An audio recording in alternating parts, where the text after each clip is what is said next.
नमोस्तु गुरुदेव। मेरे एक मित्र के माता पिता दोनों का 6 महीने के अंदर निधन हो गया था। इससे दुखी होकर वो शांति धारा आदि में भाग नहीं लेता। उसका धर्म में मन लगे, इसके लिए क्या करें? यदि धर्म पर मन नहीं लग रहा तो मम्मी पापा की दवाई तो कराई होगी, तो दवाई काम नहीं करी तो ऐसा करो, अब जिंदगी में कभी दवाई मत लेना, क्योंकि हमने दवाई कराई तो काम नहीं की। इसलिए अब बीमार हो जाओ तो डॉक्टर के पास मत जाना। वही उसको अब यदि मान लीजिए जिस बीमारी से जिस रूप में व्यक्ति होते हैं, दवाइयाँ भी काम नहीं करती। लोग धर्म को ही क्यों पीछे छोड़ते हैं? ये कहलाती है विनाशकालीन विपरीत बुद्धि। महाराज हम मंदिर गए, हमारा ये हो गया इसलिए हमने मंदिर जाना छोड़ दिया। अरे भाई, किसी शादी में भी तो गए थे, एक्सीडेंट हो गया तो फिर शादियाँ बंद हो गई? नहीं। गाड़ी से एक्सीडेंट हो जाए तो गाड़ी में बैठना बंद कर देते? नहीं।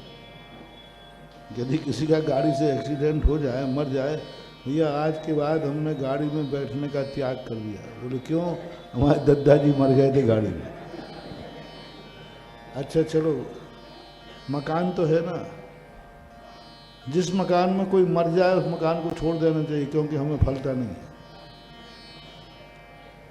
और जितने मकानों में कोई मर जाए वो तुम्हें नहीं फले, वो और गड़बड़ कुछ नहीं करना। हमारे मझार मंदिर को लिख देना, सब भूत मूत सब हाँ, पर वो भूत मूत सब मरों की जितनी संपत्ति हो मंदिरों में दे जाओ। तो वहाँ तो ऐसा है कि कई बार ऐसा होता है कि शादी के फेरे पड़ रहे हो और उसी समय दादी मर गई, तो सबको मालूम चल गया कि मर गई, लेकिन चद्दर उड़ा करके कफन डाल करके कमरे में बंद रख देते हैं। अभी दादी सो रही हो, फेरे पाड़ लेते हैं। और मालूम था कि ये मर गई। उस समय ना तो भूत लगता है, ना मरण का दुख होता है। तो संसार के कार्य कोई मरे और जिए तब भी ज्यों के त्यों चलते रहते हैं, तो परमार्थ के कार्य कोई मरे और जिए ये भी ज्यों के त्यों चलते रहना चाहिए। क्योंकि मरना जीना ये कर्म का हाथ है, धर्म में उसका कोई हाथ नहीं है। धर्म तो इतना ही कर सकता है कि तुम्हारा पुण्य है तो उसमें सहयोग दे सकता है, बाकी कर्म की स्थिति है। उसी के दिन कोई दिवाली को कोई मर जाए, अरे अब भाई हमने दिवाली बंद कर दी, क्यों? हमें दिवाली फलती नहीं है। अब कब तक दिवाली नहीं बनेगी? जब तक कोई पैदा नहीं होगा। जब तक दिवाली के दिन घर में कोई छोरा नहीं हो जाए, कोई जन्म जाए फिर दिवाली चालू। अरे भाई, ऐसी चीजें कहीं संसार के कार्यों में लगाओ कि इस कार्य करते समय हमारे घर का व्यक्ति मर गया था, क्योंकि एक बार बारात में गया था तो मर गया था, तब से हमने बारात में जाना बंद कर दिया। तो ये सब बहाने हैं, मूर्खता है, अज्ञानता है। धर्म को कभी नहीं छोड़ना, चाहे कितने भी बुरे दिन आ जाएं, आखिर धर्म ही काम आएगा। धर्म किसान के समान होता है। किसान ने बीज बोया खेत में और बरसात नहीं हुई तो अंकुर आया ही नहीं। किसान ने दूसरी साल फिर बोया तो फसल ओले गिर गए, खत्म हो गई। तीसरी साल फिर बोया तो फसल को कोई नुकसान हो गया। चौथी साल फिर बोया, अकाल पड़ गया। अब उसने कहा कि भाई देखो 4 साल बोते होते हो गए, अब हमने तो बोना ही छोड़ दिया, इससे क्या होगा? शायद 10 साल भी बोने से नहीं आवे तो 11वीं साल भी फसल चाहिए तो बोना ही पड़े। चाहे भले 10 साल नहीं आवे, 10 साल कोई ना कोई कारण से फसल समाप्त है तो भी 11वें साल बोना ही पड़ेगा, बिना बोए फसल नहीं। ऐसा ही कितनी भी दुर्घटनाएं घट जाएं, अंत में अच्छे दिन लाने के लिए तुम्हें धर्म करना ही पड़ेगा। दूसरा कोई उपाय ना था, ना है और ना रहेगा। नमोस्तु गुरुदेव, कैवल्य ज्ञान क्या होता है और इसकी प्राप्ति के क्या उपाय हैं? केवल ज्ञान वो निर्मल दर्पण है जिसमें तीनों लोग जो हैं स्पष्ट रूप से त्रिकाल रूप से प्रतिभाषित होते हैं। इसको प्राप्त करने के लिए सबसे पहले मोहिनी कर्म पर विजय प्राप्त करना, फिर ज्ञानावर्णी कर्मों के क्षय से उत्पन्न होता है। नमोस्तु गुरुदेव, पानी रे पानी तेरा रंग कैसा, क्या आत्मा का स्वरूप भी ऐसा ही है? हाँ, आत्मा का स्वरूप ऐसा नहीं है। पानी रे पानी तेरा रंग कैसा, जिसमें मिलाओ उसी जैसा। आत्मा का स्वरूप ऐसा नहीं है। आत्मा का संसार अवस्था में विद्रूप ऐसा है। आज जल का स्वभाव तो शीतल ही है, स्वच्छ ही है, लेकिन पर के निमित्त से जल अपना रंग बदल देता है। इसे नैमित्तिक विभाव पर नमन करते। तो आत्मा का विभाव रूप ऐसा है कि जिस गति में जाता है उसी गति का हो जाता है। चींटी में जाए तो चींटी रूप हो जाता है, हाथी में जाए तो हाथी रूप हो जाता है। तो संसार अवस्था में ये विभाव कहलाता है। जब आत्मा विभाव रूप होती है तो गिरगिट के समान अपना रंग बदलती रहती है, लेकिन स्वभाव में जब आती है तो फिर रंग नहीं बदलती। फिर पूज्यवर अमृत चंद्र सूर्य महाराज ने कहा टंकोत किरण। सिद्ध भगवान जो हैं वो रंग नहीं बदलते, उनका कोई परिवर्तन नहीं रहता। वे शुद्ध स्वच्छ आत्मा के स्वरूप में स्थित हो जाते हैं। नमोस्तु गुरुदेव, नजर लगाना मिथ्यात्व है या नजर जैन दर्शन के अनुसार होती है? मिथ्यात्व नहीं है। साइकोलॉजी का एक बहुत बड़ा फर्क पड़ता है। देखो, अभी एकदम कोई कह दे मंदिर में आतंकवादी आ गया, भागो। तुमने देखा क्या? मां सुनने मात्र से पल्स क्यों बढ़ गया, हार्ट क्यों बढ़ गया, घबराहट क्यों बढ़ गई? देखा तो है नहीं। मात्र एक शब्द ने पसीना दिला दिया, शब्द में पल्स बढ़ गई, और दो चार को तो मूछे ही आ जाएगी। अब ये क्या है? ना तो आतंकवादी आया है ना देखा है, मात्र एक शब्द ने जाकर के। इसी प्रकार मन की और शब्द की वर्गणाएं होती हैं। ये वर्गणाएं यदि अपन किसी के प्रति करते हैं तो वो जाकर के अटैक कर देती है। इसलिए नज़र को हम मिथ्यात्म तो नहीं कहेंगे, लेकिन नज़र एक साइकोलॉजी इफेक्ट है, बहुत बड़ा साइकोलॉजी है। मन में यदि साइकोलॉजी बैठ गई तो ये तंत्र विद्या के अंतर्गत आता है, और जो तंत्र विद्या है वो तंत्र से ही जाती है। तो ऐसी स्थिति में अपन मानना चाहिए, मिथ्यात्व तो नहीं मानना, लेकिन नज़र सबको ही लग जाती है ऐसा भी मत मानना, लेकिन नहीं लगती है तो भी मत मानना। इसकी कोई दवाई नहीं है, बस मिर्ची ले लो,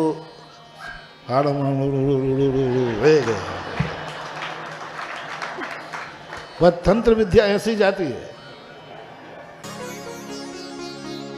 नमोस्तु गुरुदेव, क्या कुंडली ग्रह दोष होते हैं या नहीं? कुंडली में ग्रह तो होते हैं, ज्योतिष तो है ही, ज्योतिष को नकार नहीं सकते। ग्रह होते हैं, लेकिन ये ग्रह कुछ अपना बिगाड़ते नहीं हैं। ये ग्रह थर्मामीटर के समान होते हैं। थर्मामीटर हमारे बुखार को बताता है कि थर्मामीटर हमें बुखार देता है,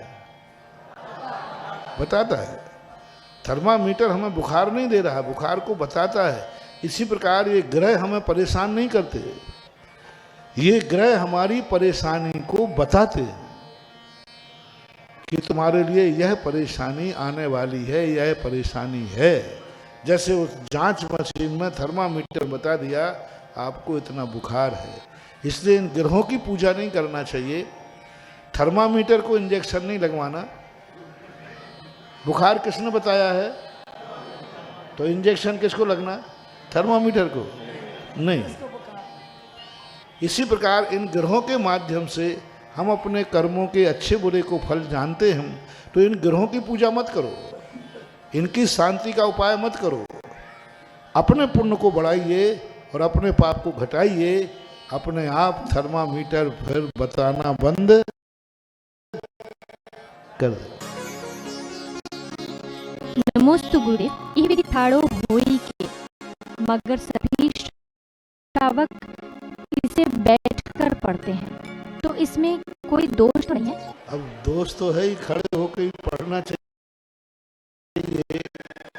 अब खड़े होने की शक्ति नहीं है, इसलिए ठीक है। बाकी इसका ये भी ठाणो होई के, इसके दो अर्थ हैं। ठाणे शब्द का अर्थ होता है सावधान होकर, सावधानी पूर्वक, अप्रमत्त होकर, मन से उत्साहित होकर। हमारे यहाँ दो प्रकार के, एक होता है उत्थित उत्थित, एक होता है उत्थित अवस्थित, एक होता है अवस्थित उत्थित, एक होता है अवस्थित और एक होता है अवस्थित अवस्थित। उत्थित उत्थित वो कहलाता है जो शरीर से भी खड़ा हुआ है, वचन से भी सावधान है और मन से भी सावधान है, इसको बोलते उत्थित उत्थित। उत्थित अवस्थित कौन कहलाता है? जो मन से तो बिल्कुल सावधान है लेकिन शरीर में शक्ति ना होने से बैठा हुआ है। शरीर में शक्ति नहीं लेकिन मन से उत्थित है, खड़ा हुआ है, वचनों से उत्थित है। और एक वो कहलाता है अवस्थित, यानी बैठा हुआ है लेकिन अवस्थित उत्थित, मानो मन तो बैठा है, शरीर से खड़ा है, खड़े हुए स्तुति कर रहा है लेकिन मन कहीं और जा रहा है। एक अवस्थित अवस्थित होता है, मन से भी बैठा है और शरीर से भी बैठा है।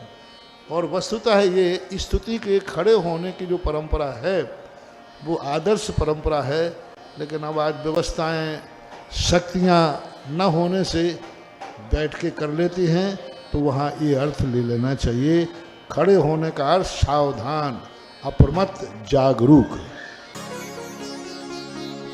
नमोस्तु गुरुदेव। अहिंसा और कायरता में क्या और कितना अंतर है? आपने एक और वहीं पे सूत्र पढ़ा होगा, हरि अनंत हरि कथा अनंता। हरि अनंत है और हरि कथा अनंता है। तो जो अनंता शब्द दिया है यानी भगवान एक हैं, धर्म एक है, लेकिन उसके अर्थ कितने हैं? अनंत अर्थ। हरि अनंत हरि कथा अनंता। कथा का अर्थ होता है गुण। इसी प्रकार से हमारे जो धर्म होते हैं, धर्म अनंत रूप में प्रकट होता है। अब सामने वाला दो प्रकार के, एक तो विवक्षित कौन सा धर्म है उसको ग्रहण कर लेता है और गौण किसको करना है वो कर लेता है। यानी गौण और मुख्यता।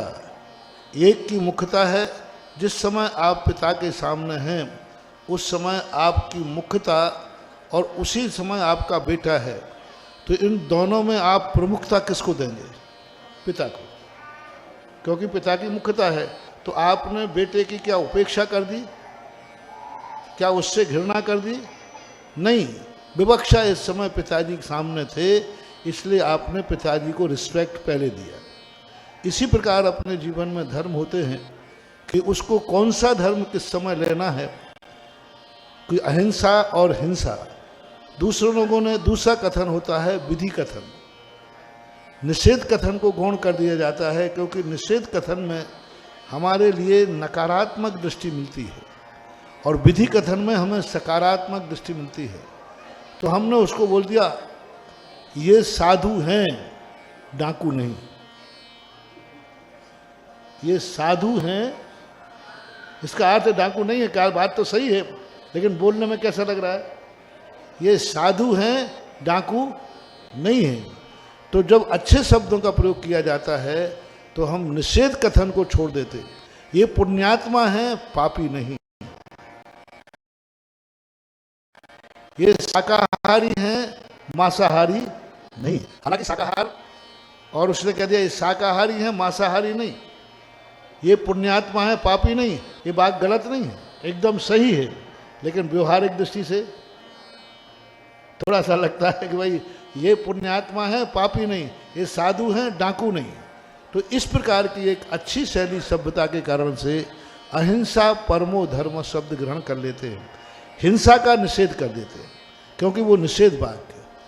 तीसरा प्रश्न जो आपने कहा, अहिंसा को लोग कायरता समझते हैं, ये लोगों की भूल है और अपनी भी भूल है। अहिंसा को तुमने ये कैसे कह दिया कि अहिंसा का अर्थ है कि शस्त्र नहीं उठाना। अहिंसा का अर्थ कैसे कह दिया कि हमारे प्रतिद्वंदी के सामने हम पिटते जाएं। अहिंसा दो रूप में आती है, एक साधना के रूप में और एक उपासना के रूप में। साधना के रूप में जब अहिंसा आती है वो हम लोग, क्योंकि हम लोग अहिंसा की साधना करते हैं, तो हम लोग तो कभी प्रतिकार करेंगे नहीं। लेकिन आप गृहस्थ लोग हैं, आपकी अहिंसा साधना नहीं है, आपकी अहिंसा उपासना है। और उपासना जब होती है तो उसमें तो शस्त्र भी उठेगा, बंदूक भी उठेगी, तलवार भी उठेगी और युद्ध भी होंगे। युद्ध भी अहिंसा है। अहिंसा की रक्षा करना हिंसा से, यह हिंसा भी अहिंसा ही है। ऋषभदेव जैन दर्शन के प्रथम तीर्थंकर ऋषभदेव अहिंसा के पुजारी थे। सबसे पहले उन्होंने असी का उपदेश दिया, असी यानी तलवार का। वो भी जानते कि तलवार जब भी चलेगी कोई ना कोई तो मरेगा, लेकिन उन्होंने कहा धर्म की रक्षा के लिए, धर्मात्मा की रक्षा के लिए यदि शस्त्र का प्रयोग किया जाता है तो वो शस्त्र हिंसक नहीं अहिंसक ही कहलाता है। लेकिन कभी किसी का संकल्प ही हिंसा नहीं कर रहा, विरोधी हिंसा कहलाती है। और आपको मालूम होगा हमारे भारत देश का आज तक का इतिहास है कि भारत ने आज तक कभी किसी पर आक्रमण नहीं किया। मैंने बहुत राजनीतिक लोगों से पूछा, सब लोग, मैंने कि ऐसा बताओ जिस समय भारत ने किसी देश पर आक्रमण किया हो। नहीं किया। लेकिन भारत पर जिसने आक्रमण किया है उसके दांत खट्टे जरूर किए।